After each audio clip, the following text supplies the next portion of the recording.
cientistas usam isótopos radioativos para tentar descobrir qual era a dieta de tigres dente de sabre que viviam no Brasil. Eu sou Emílio Garcia e esse é o Notícias Científicas de hoje.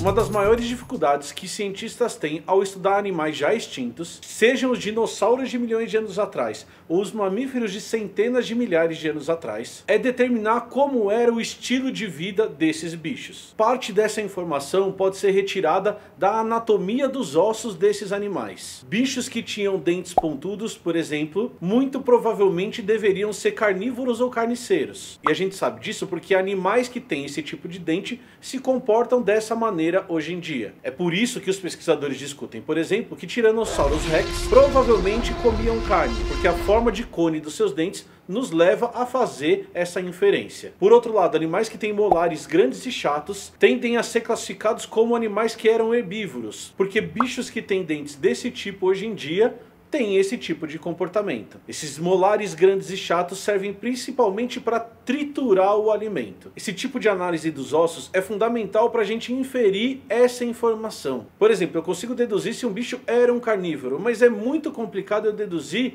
o que esse bicho comia. Alguns pesquisadores, por exemplo, classificam os Tyrannosaurus rex como grandes predadores, e outros classificam eles como grandes urubus carniceiros, que se alimentavam muito provavelmente da carniça de grandes animais já mortos. Essa informação é baseada no tamanho da cavidade nasal desses bichos e na superfície olfatória que muito provavelmente eles tinham. De qualquer jeito, a gente não consegue ter certeza disso. No final das contas, acaba sendo um pouquinho de um jogo de adivinhação por comparação com animais que estão vivos hoje. Essa comparação fica mais fácil se a gente conseguir aumentar a quantidade de informação. E é isso que o grupo de pesquisadores da UFBA, liderado pelo professor Mário Dantas, tentou fazer com animais que viviam aqui na América do Sul há alguns milhares de anos atrás. Para entender esse trabalho, a gente precisa fazer um exercício de imaginar como eram as nossas florestas há 100 mil anos atrás. Muito provavelmente o Brasil apresentava uma fisionomia de vegetação parecida com o que a gente enxerga na savana africana hoje e com o que a gente enxerga nas nossas savanas brasileiras hoje em dia. O cerrado brasileiro ou Brazilian Savannah deveria dominar, como domina, o centro do país e invadir um pouco estados mais próximos do Atlântico. Além disso, os bichos que viviam aqui nessa área eram muito maiores do que os que sobreviveram nos dias de hoje. Nós tínhamos espécies parecidas com elefantes, cavalos e a preguiça gigante, que é um animal muito característico dessas regiões. Esses bichos parecidos com elefantes eram mastodontes ou gonfotérios. E além desses grandes herbívoros, nós tínhamos um predador muito importante e muito famoso, que é o tigre dente de sabre. O que o grupo de pesquisa fez foi tentar descobrir o que esses animais comiam e a partir daí levantar mais informações de como era a vegetação e de como era o comportamento desses bichos. Para isso, eles usaram isótopos de determinados elementos químicos. Isótopos são átomos que possuem o mesmo número de prótons, ou seja, são o mesmo elemento químico, só que apresentam quantidade de nêutrons diferentes. Por exemplo,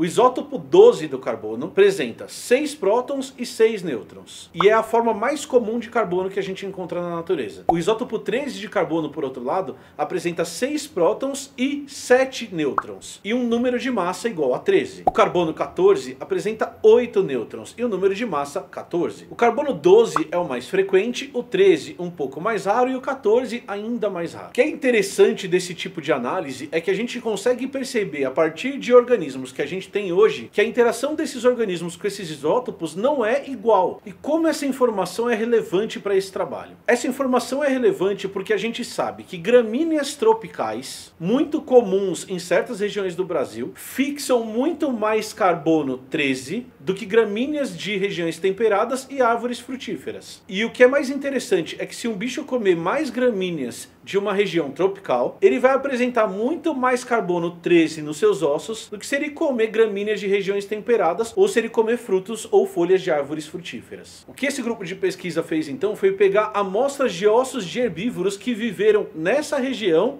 há 100 mil anos atrás. E o que eles perceberam é que a quantidade de carbono 13 nesses ossos era maior do que o esperado. A partir dessa informação, eles conseguem inferir que a dieta desses bichos era muito mais baseada em gramíneas do que em árvores frutíferas. Essa dieta baseada nessas gramíneas era muito mais comum, por exemplo, em animais pastadores de grama como antecessores dos cavalos modernos que existiam aqui no Brasil nessa época. Quando eles analisavam os ossos das preguiças gigantes, por outro lado, eles conseguiam perceber uma maior presença de carbono 12. Isso permitiu aos pesquisadores inferir que esses bichos comiam mais folhas de árvores e frutos. Uma outra informação muito relevante que eles conseguiram a partir da análise desses isótopos foi uma grande presença de oxigênio 18, o que, segundo o artigo, está diretamente ligado a uma dieta pobre em água, em que o bicho ficava longos períodos sem beber água e ele bebia uma grande quantidade de água quando ele encontrava poças ou reservas de água que pudessem saciar sua sede. Tá, mas qual é a relação disso com os tigres dente de sabre? Depois de fazer a análise dos ossos dos herbívoros, eles foram fazer a análise dos ossos dos dentes de sabre. E o que eles perceberam analisando esses ossos é que a presença de carbono 13 era maior do que o esperado em relação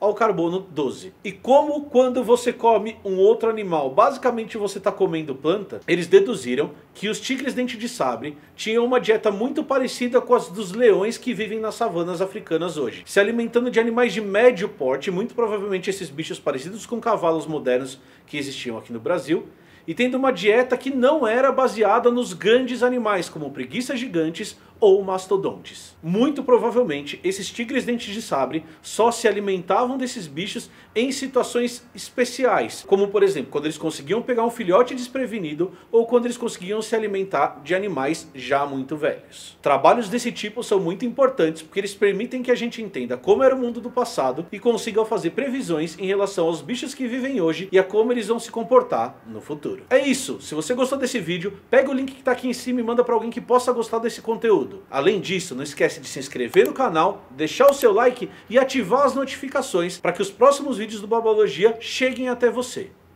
Até a próxima, tchau!